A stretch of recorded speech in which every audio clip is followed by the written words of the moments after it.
Welcome to another episode of The Silent Saints. In the last episode, we discussed a very interesting question of how the Bible relates to money. Does the Bible say money is the root of all evil? And as we saw, that it's not money that's the root of all evil, it's the love of money and what we do with it.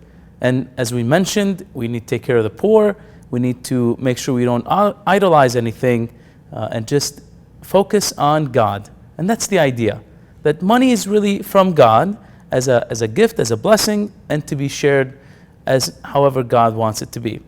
So we're continuing in these series of Bible questions and how they relate to our lives. Today we are discussing a very interesting topic, and the question is, doesn't the Bible say don't judge? A lot of people mention this question. Let's see where it takes us. Today we have with us Karen, Vince, Bridget, Melissa, and Fadi. Welcome, guys. Thank you. Thank you. So, a lot of times we hear this topic or this phrase where people say, don't judge me, don't judge me. Doesn't the Bible say don't judge? What do people mean when they say don't judge me? What do you think? You had the opportunity to ask some people before the show. What do people mean when they say that? I asked a few people and they said it's when somebody has a negative attitude towards you because they think you are not living or doing something the way that you should do it. I had something similar to that where a lot of people were talking about how if, for example, I wouldn't necessarily do something and they are doing it, that I would be judging them automatically just because they are doing it. And that I was a little bit surprised by. Yeah, a phrase I heard mentioned quite a bit was holier than thou. People feel like, if somebody is judging me, they're acting like they're holier than me. And often when I ask people, what they mean by that, don't judge, the Bible says don't judge, it kind of depends on what they feel was being judged. Sometimes it is possible that someone is being judgmental or, making a comment to someone that's really not their business or maybe not an appropriate time. And I think it's just a defensive response. Hey, don't judge me. Yeah, it's almost like a defense mechanism right away. Don't judge me. Yeah, it's interesting. Yeah, I would say a little variation of all three. And some people feel like, when someone is judging them, from the people that I ask, is because the person judging them is more like wanting to feel better about themselves. So they think negatively about the other person. So people feel like, when you are being judged, it's because the other person maybe has their own issues. So they feel like the person attacks them because they want to feel better about themselves. Okay. Karen, what do you think? Somebody had even mentioned, not according to what they think, but they said that sometimes people say don't judge me when they know they're doing something wrong and they don't even almost want to get into it with you. Don't judge me. I'm about to do this. I don't want to hear it. Yeah, exactly. Don't be the Bible police or the church police. I'm going to do this regardless of what you think. So it makes sense. I mean, we're kind of speaking generalities. I know some people, you got a chance to ask some people, what situations do people give you, real life situations where, and maybe it happened to you as well, where you had to step in and go, okay, don't judge me, like a situation where somebody feels that they were judged by somebody else. What did you get? One of my situations was at a restaurant that provides alcohol, and you're at dinner, you're having a drink, not a big deal. And then once that third and fourth drink is ordered, once number 4 comes around, the person turns and says, don't judge me, I've had a long day. And there's always a reason, there's a justification that goes along with it for most of those scenarios that I heard. But a lot of it came with alcohol or eating too much, like don't judge me, I need dessert, I need it. Even after having a few courses already. We're laughing, especially when you mentioned the alcohol, that we've all, I've been there in a situation where I'm like, okay, I need that fourth drink, just don't look at me. But it was beer, it was okay, it was okay, right? Don't judge me. See, now even you're thinking, 4 drinks, oh my goodness, that's a lot. But I'm a big guy. Maybe I can handle it. Don't judge my me. tolerance. Yeah. Stop judging me. That's Sometimes fair. Before people even drink, they'll say, "Don't judge me. I'm getting drunk tonight. I have had it. It's been a rough week," or like she said, "It's been a rough night." And before they've even started drinking, that's already their plan. And so they, like I said, don't want to hear it. So they're giving you the heads up. Don't judge me. That's where I'm headed. It's always tough when a personal or a close friend or says, "I'm gonna do this wrong. Just don't judge me on this." Okay, all right.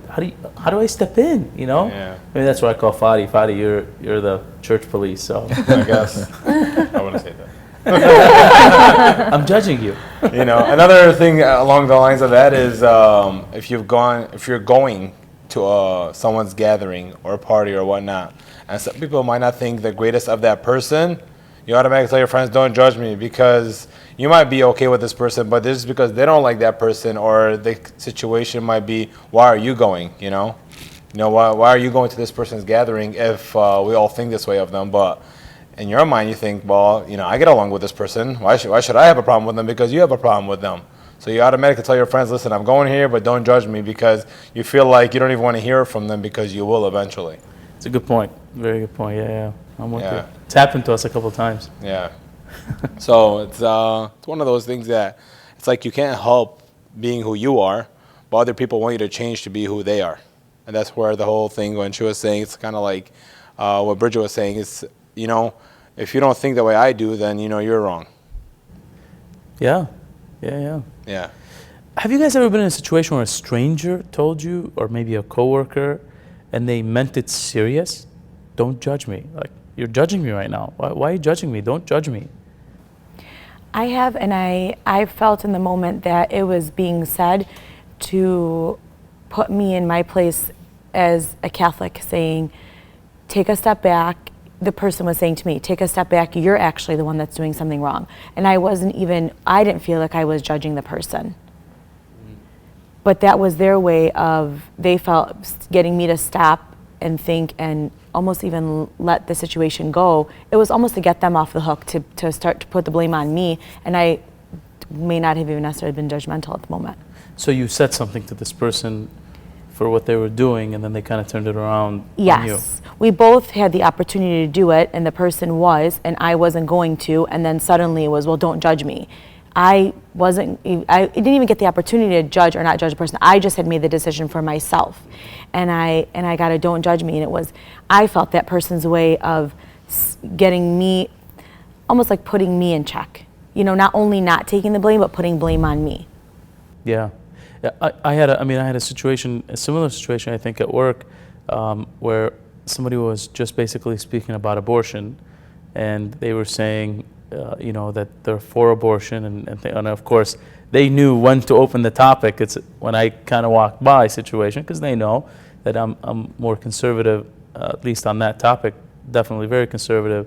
So, and they kind of mentioned that a friend of theirs was going this weekend to have an abortion. I'm like, "Oh, okay, this is where I turn around," and the comment came out, "Oh, here comes Bashar to judge the situation." I'm like, really? Wow. How?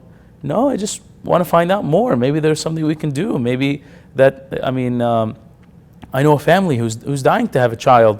Maybe that they're willing to take this child. Are there options? And they just looked and they said, "We know you don't agree, but who are you to judge? Why are you judging this person?" I'm like, okay, I'm not. I'm just mentioning something. So, and that's kind of where I've seen the phrase used even more so than on an individual basis. So a lot of what we've been describing is kind of like a one-on-one, a specific scenario, but I think overall societally we're starting to hear that phrase used often, like, "Hey, Christians, we know you are for traditional marriage or for the sanctity of life, but hey, stop judging us." Mm-hmm. And it's kind of become almost the catch-all for issues and topics like that, to, like you said, put people in their place in a way. Hey, point the finger back at us and say, "What about your problems? What about your issues? Stop judging." And make it like we're wrong when we haven't even judged, even if we're just trying to be helpful. And if we mention a statement, we suddenly became became wrong. Exactly. So it's to stop us from even saying anything, because if we say anything, then it's automatically we're judging and we're wrong. So it's the way to take it off, take the eye off of them or whatnot. So why is it wrong to judge? Why is it wrong to judge? I mean, what's wrong with judging? Can I answer your question with a question? I wouldn't have it any other way, Vince. From our friendship over the years, yes, I expect it. Is it wrong to judge? Something I will say that Vince said that actually just kind of light bulb went on my head right away. It's crazy that, because of you said that people say, hey, Catholics don't judge because they know we stand up for this stuff. It's the fact that they almost feel like what we believe in is right. So when they do something the opposite, they think that we're going to be the ones to judge them. Isn't that crazy to think about, that they may feel like, the Catholic way is right, but at the same time, when they do something wrong, it's like, hey, you Catholic, don't judge me. But it's like they almost know in a sense that maybe what they're doing is wrong, but they don't want to hear it. Yeah, like Karen was saying in a couple of examples, you're right. People just don't want to hear it, so they hide behind this, block of ice that doesn't hold water. Does that make sense? No. That's Well, we get it. So they hide behind this, don't judge me. Bible says don't judge me. So why? Why is it wrong? Why can't I judge? I mean, does the Bible say don't judge me? Or don't judge? I think people take it very as a personal attack on their own character when they're judged, rather than looking at the fact that, oh, you're judging them for their behavior or their act. They think, oh, you're saying you're a bad person, and that's why they say don't judge. That's why they become so defensive. That's why they become so off-putting. But I think if everyone recognizes that everyone's made in the image and likeness of God, and everyone's a good person, everyone has goodness in them, and we're all meant to be the tabernacle of God, then everyone is good. But then people are weak, though, naturally weak. By human nature, people are weak. So you can be a good person but still fall to bad behaviors, is what I'm trying to say. I don't know if it made any sense, but a long way to get there. But you can be a good person while still engaging in bad behaviors. I can definitely vouch for that. So I think Melissa, you bring up a very good point, because I think that there's a confusion or a misunderstanding, a misinterpretation of this don't judge me in terms of person versus the act of the person. And like you said, the person takes it personal, but is the judgment being passed on the person or passed on the situation? And I think this is where the line is drawn. Earlier, Vince had said, is it even wrong to judge? And I believe it is, but I think sometimes when we say something, especially when it comes to our religion, certain things are factual based on the commandments and what's not even where we need to interpret. Certain things are. For example, there was one time there was a situation where a gentleman had walked into a wedding with another woman who wasn't his wife, and he was still married even though he had left her. And a couple of people at the table were talking about it and saying, we shouldn't judge him and it's fine. They said, this is not about judgment. This situation is wrong. It's known that they're sleeping together and he's married. He's still married. And everyone said, well, you're being very judgmental. And of course, when there's a ton of people, you know when to make your point and stop, because it wouldn't have gone anywhere. But I didn't feel like I was being judgmental. I felt like some things are black and white. That is black and white. That's a fact. I really wasn't judging him. And that is a situation where you're saying situation versus person. I honestly, I didn't look at him and say, oh, he's disgusting. I looked at the situation and said, that's a bad example for his kids. That's wrong. And it's interesting that the scandal itself was not the improper relationship. It was the fact that you said, hey, that's a scandal. Yeah. That's not right. Right. And that's what became scandalous was, how dare you say that that's a scandal? And it's, it becomes, like you said, it's one thing to judge a person. Had you said something to the degree of that person is going to hell, now you're judging their soul. And I think that's really where we draw that line, that we have no right. We have no right at all to judge a person's soul, their intentions, what they really feel, why maybe they're doing something. There are definitely things that we can't judge. That said, and like you said, there are some actions that are just plain and simple right and wrong. You know,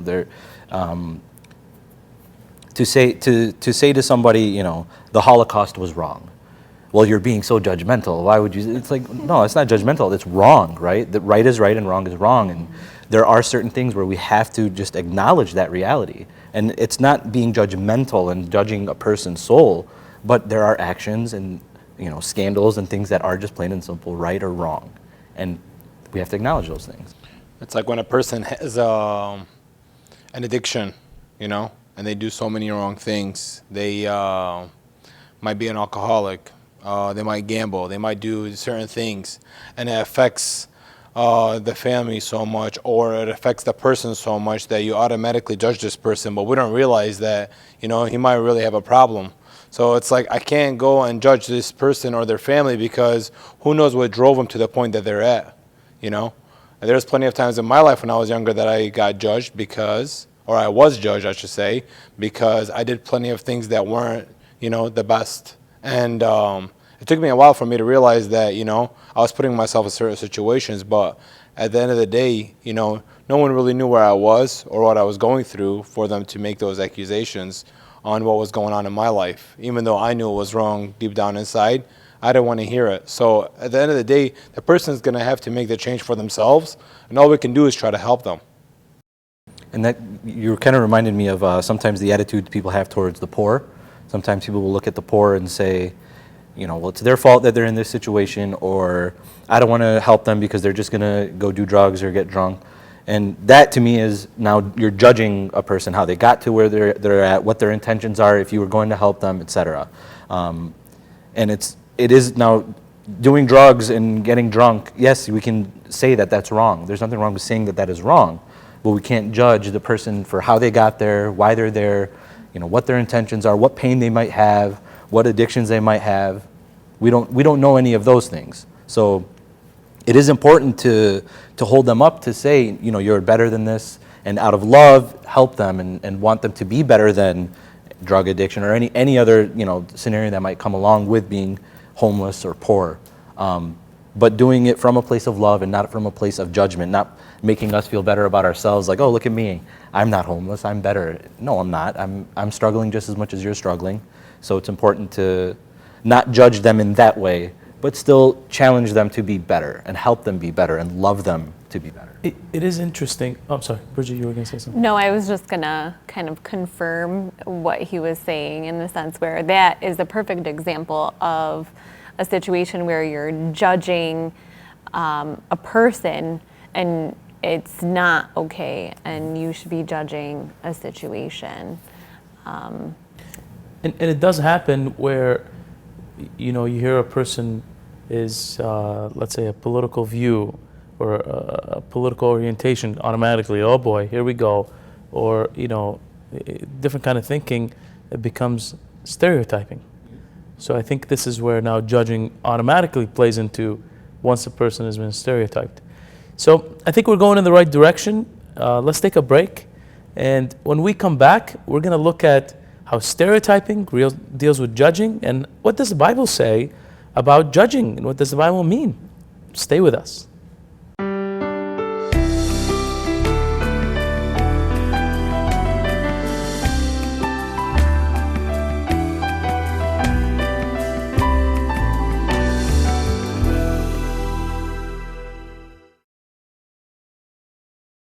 Welcome back. We are discussing judging others. And what does it mean? And what does the Bible mean when it says judgment and judging others, and that don't judge me that a lot of people bring? Before the break, we looked at different situations where people have said to us, and maybe you've thought of situations where people have said to you, don't judge me, because the Bible says don't judge. So now we're going to look at what the Bible says, and maybe we can go further into this judging of others and what it means. Vince, you're reading to us from where? I am reading from the Gospel of Matthew, chapter 7, verses 1 through 5. Excellent. Okay. Stop judging, that you may not be judged. For as you judge, so will you be judged. And the measure with which you measure will be measured out to you. Why do you notice the splinter in your brother's eye, but do not perceive the wooden beam in your own eye? How can you say to your brother, let me remove that splinter from your eye, while the wooden beam is in your eye? You hypocrite, remove the wooden beam from your eye first. Then you will see clearly to remove the splinter from your brother's eye. Very good. Thank you, Vince. I think you mentioned something before the break where you said judging and condemning kind of go hand in hand, and judging somebody to damnation. And I think this is the distinction that we have to recognize, that we can understand from Scripture, and we have to be very careful on how we interpret this phrase of don't judge. I think Jesus is telling us definitely don't judge and don't condemn. And these words would be, don't ever say somebody's going to hell. I think that's clear. I don't have any power or authority or ability to say so-and-so is going to hell for something that they've done or for whatever reason. So I think we have to be very careful of that. But I think Jesus also points out something very special in here, because he says a splinter and a wooden beam. A splinter and a wooden beam would mean there's something wrong. So after I take out the wooden beam of my eye, I still should go and take out the splinter from my brother's eye. So I think there's something very important here. So kind of putting it all together, before the break we ended with stereotyping. Why do people stereotype, or based on what do we stereotype? What do you guys think? I think people stereotype because it's easy. I think rather than trying to understand the complexity of a person, which is difficult to do. It takes a lot of work, and frankly, it takes a lot of love and patience, and all the things that make a great relationship. To not stereotype. Exactly, and to understand the person fully, and to really, rather than stereotype. Stereotyping is just convenient. Oh, I get to put you in this box, and now that you're in this box, I get to come to conclusions A, B, C, and D. And it's just easier to do that. So I think that's where the tendency to stereotype comes from. I think that it does kind of make things easier in understanding who a person is, but I think a lot has to do with society. That society sets up these stereotypes for us and the different things that go along with each stereotype. Just because someone eats chocolate does not necessarily mean that they're also going to love milk with their chocolate. It means that they like chocolate. Don't stereotype me and tell me that I also have to like milk. Sorry, I'm passionate about chocolate. I didn't know I would offend you so much. I agree. I think everybody judges from society, but I think a component of it too is it's just a natural response of human nature. I think just general psychology and the way you're taught to interpret the world is to categorize things, and it just makes life easier. You're taught to categorize what's good, what's bad, and it sort of conditions your behavior. Yeah. Something that I've heard a long time ago, and it's always stuck with me, is that for the most part, we can't say this about everyone, but people want to see you do good, they just don't want to see you do better than them. So what it comes down to is people categorize other people in certain things to say, oh wow, I'm not doing that. I'm good, I don't do these things. I'm good. I had plenty of people in my life where I would say, why don't you go to confession? I'm like, I don't kill and steal. I'm like, so? It's only for killers and thieves. So many other things. Well, that's the thing is people want, when they think in their heart they're as good as they should be, or they're better than someone else that they're actually categorizing and stereotyping, they feel like they don't need, God as much as they should, because they're putting themselves at this plane where it's there's all these people underneath me, I'm good where I'm at. They don't see that, oh, maybe I can go up a few levels. Maybe I can be better than what I am right now. So they categorize themselves to be better than other people, so they stereotype other people in a negative manner, because as society also makes it seem like, as soon as something comes out, the story is, did you guys hear about this? Did you guys hear about that? It's immediate, and we're all talking about it. And it's so easy to do that we forget about a lot more important things going on. Okay, while on this, because it seems that any story that comes on or any scandal that we see close or near, why do we always focus on the bad? I mean, why do we judge situations or stereotype people based on the bad? I think the scripture kind of gives us some insight into that, because again, it's just so much easier to look at your splinter than this giant beam in my eye that it's probably going to be really difficult for me to deal with, right? So it's just easier to go, look at that guy. That guy's got this problem, that problem. Yeah, I know I got this beam, but back to his problems, It's more convenient, it's easier, and again, it's part of human nature. So it's unfortunate that we tend to focus on the bad, especially bad in others. A few of us have mentioned that when we see the bad in others, somehow maybe it makes us feel better about ourselves. So That's a good point. Okay, so I'm going to ask you a personal question. Has there been a time where you judge somebody, and by judge, I don't mean you damn them to hell, you just place judgment on them, or a stereotype, or things like that, on a person wrongly? How did it go? What happened? All right, I'm guilty. Oh, a sinner. I know. A judgmental person. It's true. Judger. It's true. Forgot my gavel. So I have to admit, and there have been, I'm sure, many times, but specific time that comes to mind is on a regular Mass day. I walked in and I was ready to go, and here I am in this holy place, right? You would think I would be much more focused, but then someone struts in and they are just not wearing what I think is appropriate clothing for Mass. And the very thin strap shirt, tops, and very fitted clothing, I thought was just too revealing for a Mass attendance, and I got into that judgment mode, and I judged her clothing and judged who she was based on that clothing, and totally stereotyped her as someone who was not caring and compassionate towards God. But she was at Mass, and I don't know, maybe she didn't have other clothes, maybe she was coming from somewhere else. And obviously now, in retrospect, I've changed my judgment, but at the time I was honestly mad at her. It's like, how could she do that? To a certain level, if my grandma would have been around at that same Mass, she would have definitely said something to this young lady.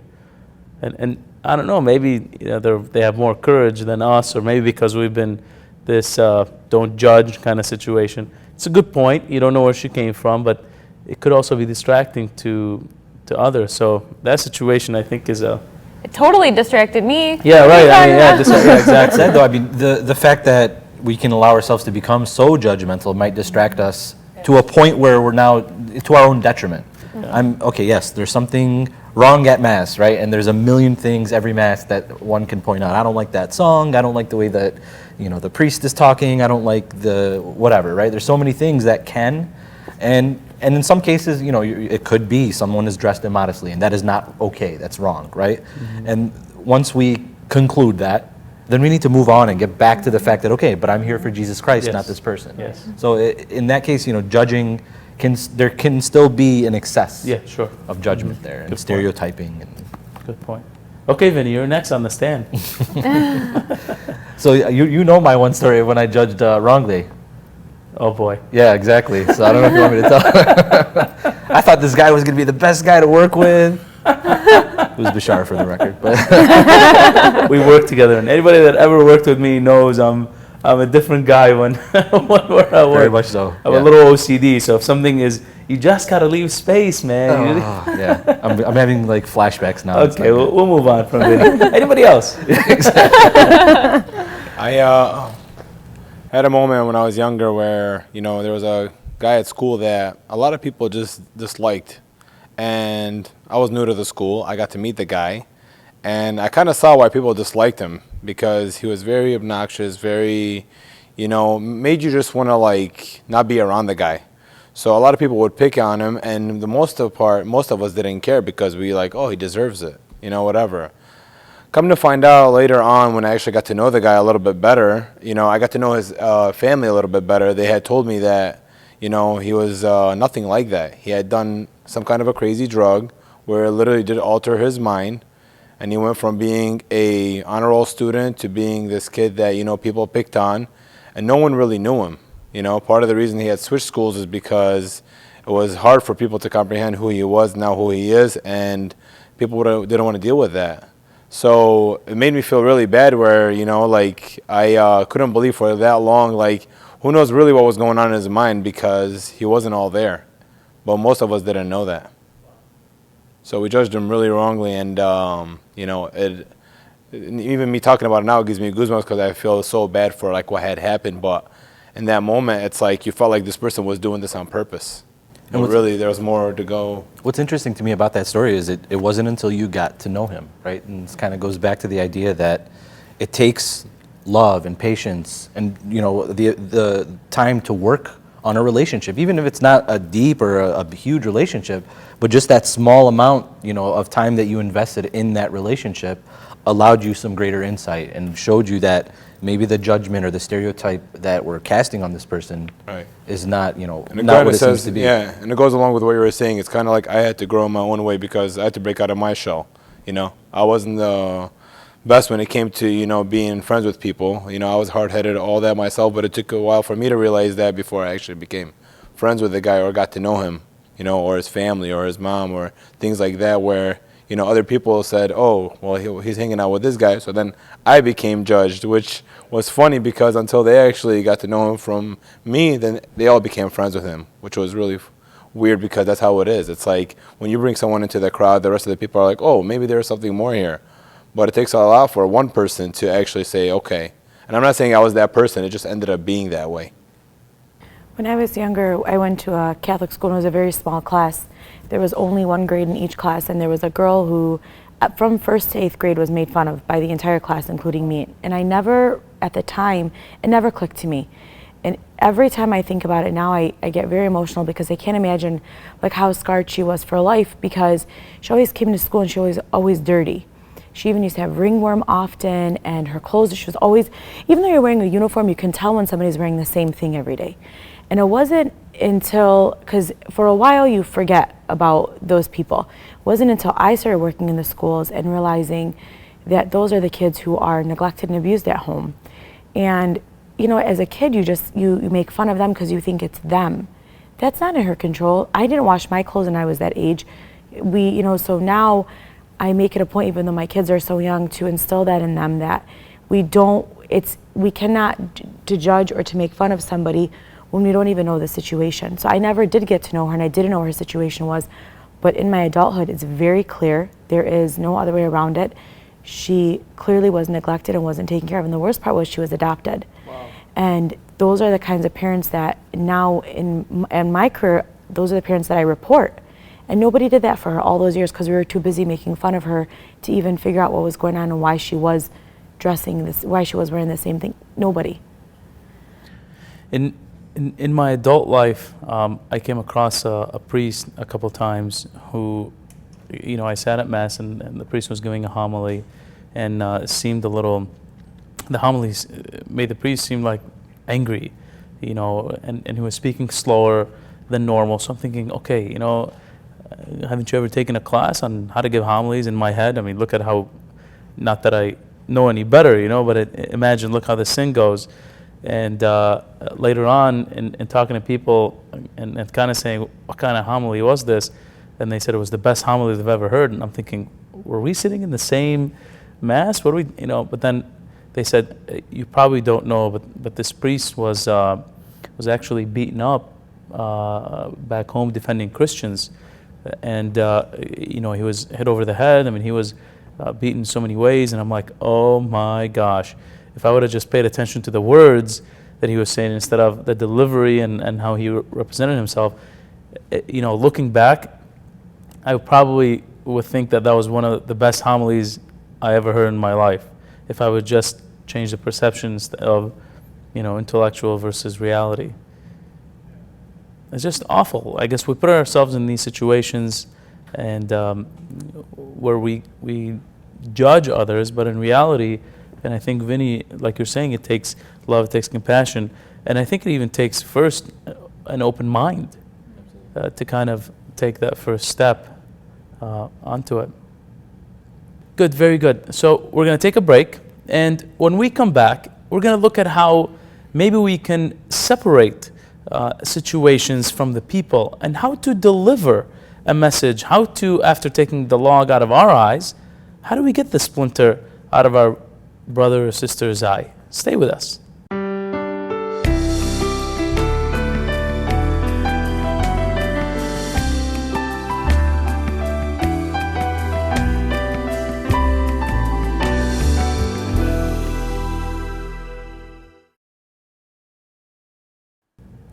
Welcome back.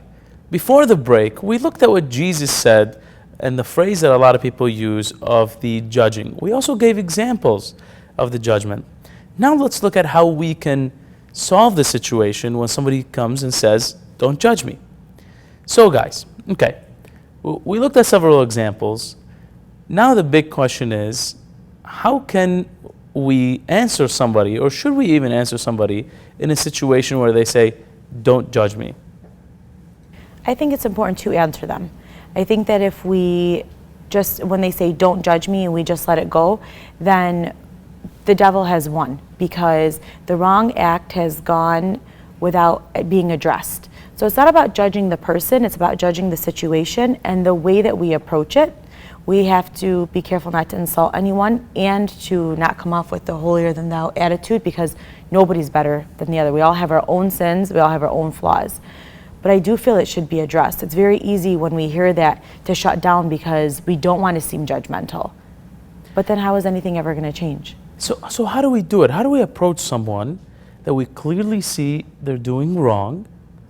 How do we approach them without seeming judgmental? For me, I try to pick out or explain to them the objective reasons as to why it's wrong. Oh, if someone came up to me and said, "Don't judge me, I just engage in premarital sex," I say, well, you got to show them why it's wrong. It affects you psychologically. You become emotionally dependent. You try to show them objectively why it's wrong, and I mean that's the main thing. So they know, so they don't take it as a personal attack against themselves. Is one reason. So I think that that's great. And to give someone the logistics behind something, I consider myself a very rational person, right, so I need that too. And I think if I don't see that working, I go a complete 180 and I say, I know and I understand that this is a concern, and I know that, or understand that this is a concern for me, and I know that you are doing this for X, Y, and Z reasons, whatever reasons they might be, that I need to acknowledge. I can understand where this action is coming from and why they're deciding to do this. And then I come in with but there are other things that you need to consider, and I would pull in some of those rational things and say, that along with how it makes you feel and how it makes other people feel may not be fair in that regard. They're still going to look at you and say, "You're judging me, Bridget." And at some point, they need to understand that I'm not judging them. Why would I? What's the point? I get no benefit of doing that. Instead, if I'm pointing something out to someone, it's that I cared enough to do it. And also, I think it's important to acknowledge yourself as a sinner too, so that we're all on the same level. We're all in this together. We're all sinners. I mean, we're all sinners, and we all need Jesus' help. So if you acknowledge that, then they think you're talking to them more on a level playing field. Yeah, I approach it with acknowledging it actually. So like in the situations with myself, I know plenty of guys, maybe around my age, maybe a little bit younger, could be my own nephews, where if I talk to them about premarital sex, I was guilty of that. And it took me for a while to realize, wow, you grow up thinking that it's okay because so many people around you, it's okay, you're not hurting anyone. Everyone does it. And obviously, you can see why people are pulled towards it, because, they go out, they party, they get the pleasure out of that, but they don't realize that they're hurting themselves and they're hurting the other people. So what I do when I approach a situation like that, I'll talk to them about, I've done these things, trust me, I get it. But at the end of the day, I felt like crap because the next morning you wake up and you know there's like this like weight on your shoulder and you can't explain it. And it took me a while for that weight to build up because, you know, the younger you are, the more you don't want to see these things. But the older you get, the more talks that maybe your mom, your sisters, other people have. Or if you put, man, what if this was my sister? What if this was someone I really care about? You know, I would hate this person for doing this to her or him, you know, because they've never done this. So you're opening up all these doors for them now because you're taking advantage of the situation for your own pleasures. So I tell them, you know, I've done this to so many people, and there's so many people that I've hurt, and trust me, nothing good comes out of it because there's plenty of scary situations, whether it's, you know, what if she becomes pregnant? What are you going to do then? You know, no one thinks of these things. What if you get a STD? You know, what girl is going to maybe want a relationship with you when you have one of these things? You know, there's so many things that we don't think about in the act, and I've been there. I've been in scary situations before myself where I was like, oh my gosh, thank you. You know, thank you for allowing me to move past this, to actually see, like, you know, what matters. And, you know, something that someone said to me not too long ago, he said, when I was talking to him about this kind of stuff, he said, who would have thought out of you, you'd be married with a kid, you know, out of all of us? Because I was like, you know, so different. But it was a compliment to me. Jesus is good. Yeah. Jesus is good. So when is it appropriate? I mean, like you're saying, Fadi, I mean, sometimes you get these younger, I don't want to call them kids, because younger men or younger women that do engage in these things, or no matter what the situation is. I mean, I'll give you guys a situation. I was passing by somebody I knew, and they happened to be smoking. That's not unusual. And I'm not one of those that, you know, oh, smoking is going to kill you. Because I used to say that, and everybody has always said and told me, I know. You know, like, okay, move on. Yeah, right? I'm aware of that. Yeah. But clearly, this person was pregnant. And I knew this person was pregnant. I don't go up to a woman and go, are you pregnant? Because you're smoking. You never, I know not to do that.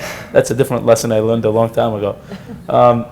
But, you know, how do you approach somebody, you know this is wrong, how do you not sound judgmental approaching somebody who is pregnant smoking a cigarette? When can I approach this person? I mean, what would you do? That situation it's a very sensitive subject. Is this somebody, it depends, is this somebody you're going to see on a regular basis? Was this a one-time? Somebody I see on a regular basis, not often, not every day, but somebody I see on a regular basis. So I can't just go, hey, what you're doing is wrong, and, you know, throw the book and walk out. Not that I would, but you know what I mean? I can't break the bridge. I can't break the relationship by saying what you're doing is absolutely wrong. I can't be harsh. Well, what I was going to say is if it's somebody that you see often, generally the right time is not then. You wait until the person's not doing the actual act so they don't feel as if they're being judged in the moment. When you approach, and it's also the way that we say things. So, for example, if somebody that you see often and it's somebody who's, like you said, smoking and they're pregnant or they're over drinking, you don't want to tell them as they're taking that fourth shot, let's have a conversation about this. Or this woman who's pregnant, clearly smoking for whatever reason that she feels she needs that nicotine fix at that moment, to say, put that cigarette down, you know? So when she's done and she takes a seat and say, hey, you know, can I talk to you for a second? And maybe even try to relate it to somebody that you do know that was in that situation, like Fadi said, and, you know, having bad results. But I always think that generally, not always in every situation, but generally, that moment is not usually the right time, especially if it's somebody that you see regularly. I would try to put yourself in the person's shoes and say, you know what, I have this knowledge and this message, you know, in this example you're using, you know, a person smoking when they're pregnant, clearly they probably know that that's not a good idea, right? But if I was this woman or I was this person, and how would I want to hear this message? What would be a good way? Maybe I'm stressed out about something. Maybe I'm having problems at home or whatever is driving me to do this, you know, is clearly something that I'm struggling with, right? So how would I want to hear this message? Probably gently, compassionately, lovingly, you know. And I'm not even saying that those three things are the right way to do it. Sometimes, you know what, you need to yell at people. Sometimes you just go give me your Sometimes you got to cigarette go and walk flip away. a table, you know, Yeah, like Jesus exactly. did in the temple, right? But again, because that's how the people needed to hear that message from Christ in the temple, was he needed to flip tables to, no, really, hear me out, you need to hear this, right? So that's what's important, I think, is to put yourself in those people's shoes and try to understand how would they best receive this message. Again, lovingly, compassionately, those are probably going to be the best ways for the most part. I think we should always start off that way, though. Even if you end up flipping tables, start off, because you can always get more angry, but it's very difficult once you become angry or once you flip tables to go backwards. Sure. I actually approached somebody who was pregnant and she was smoking, and I approached it as being pregnant, and when I'd been pregnant, a house arrest I was, and she wasn't having it. She said, my mom smoked with all three of us and we're all fine. And I got a little angry and I said, well, you're very lucky that you're fine. And there's tons of kids who are not fine, and you're making this choice knowing what it could cause, your child. And so I did get a little angry, but I did initially approach it very nicely, because I thought, oh, maybe she doesn't know. We really don't know what people know and what they don't. Sometimes, doctors say it's okay. So I approached it that way. And then when she gave me the attitude of, well, I'm fine, my mom did it with me and my siblings, then I did get a little angry. And it couldn't go back from there, but at that point I was angry. You know what you're doing it on purpose. So, but always to start off compassionately is the best way, because you can't go backwards. Also, it depends on where the person is in their life, too, and where they're at spiritually. Because if it's someone who's very spiritual, you can always tell them right away, bring in God or bring in those type things. And if not, then there's a different way to do it. So it just really depends on where the person is in their life. That's true. If somebody's not religious, to relate it to the Bible isn't going to get them anywhere. Right. Yeah, that's true. You guys want to know what I did? I'm did very you do? curious, actually. I'm not going to tell you. No, I'm just kidding. I'll tell you. So I actually literally went and took the cigarettes from her hand and crushed them, gave her $5 and said, don't smoke ever again. And she goes, why did you do that? I said, I did that. We're friends enough that I can tell you that. And that's actually a very good point, right? So it also is going to depend on your level of relationship with the person. Right. So if it's my brother and I see him doing something stupid, I'm going to probably just slap him, or you know what I mean? Like, I'm going to do something that just gets the point across, right? Because he's my brother. I'm glad I'm not your brother. Well, trust me, you're very glad. He already knows I love him. He knows I care about him. He knows I'm not doing this to make myself feel high and mighty and better, right? I'm doing it because I care about him. So I don't need to gently, oh no, really, I care. But no, at this point, you're an idiot. I'm slapping you, and that's that, right? Because you're young. But if it's like a kind of mild acquaintance, then I do need to kind of work on it and build that relationship more, and et cetera. So it's the level of your relationship with the person is also going to determine how best to deal with it. Yeah. I mean, I have 3 brothers, and it depends on which brother. So, one brother, I can take that approach, and, another brother, I can't take that approach. So knowing them and having a relationship with them justifies how you approach that situation, definitely. Okay, so what happens when, let me ask it this way. Can I approach somebody, and we're saying how not to be judgmental, but can I approach somebody when they know I'm in the same thing that they're doing and say what you're doing is wrong? I just don't do it maybe as often, or, my degree is much less. Can I do that? I think that that's really sensitive, and it can be received very differently. But I think if kind of the approach I talked about a little bit before, and say, I understand why you are doing these things, because I'm guilty of the same thing, but I'm also trying to work myself through them because I also know these other things, and to bring it around and say, hey, maybe it can be a collaborative effort to maybe help each other and make each other accountable, and show that you're not really judging that person, because in a sense you're asking for help to get yourself out of it too. Unless you're not trying to get out of it, and then yes, I would probably disagree with you. So I was just going to say, I think it's important to make that distinction, to say, look, I understand you're going through it, I'm going through it, let's help each other, versus, well, it's okay when I do it, but when you do it, it's really bad, right? So there's a big difference in terms of how receptive is a person going to be to that level of hypocrisy, which is exactly what it is, right? That's how I approach it. What's that? That's how I approach it. Which way? I tell them that, just because you're doing it, it's wrong, but because I'm doing it, Right. it's right. I tried that with my wife a few times. Didn't work too well. It happens on eating. I can't tell somebody you need to go on a diet. That just doesn't work. I think they make valid. I think they both make really, really valid points that are, it's like such a hard thing to even think about, let alone actually do.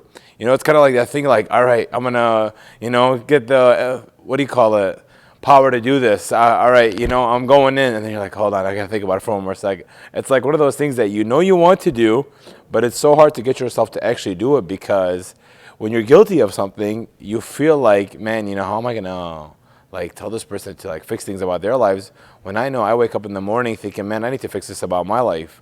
So making the distinction, that, hey, I'm in this too, let's help each other out, because if that person feels like they're being judged by a person who they can judge themselves, if that's where they're at, they're going to say, why do I care what this person has to say, Who are they? At the same time, even if the person was a good person and approached them, they wouldn't want to hear what they have to say, let alone you, So it kind of comes down to, it's like, just because I'm falling, I don't want you to fall with me. I love you enough to say, hey, I don't want to see you going down the path that I went or that I'm going through. I do need your help, and I'm here to help you at the same time, because if you let them know that you're doing it out of love, I feel like for the most part they're going to have to listen or want to listen to what you have to say.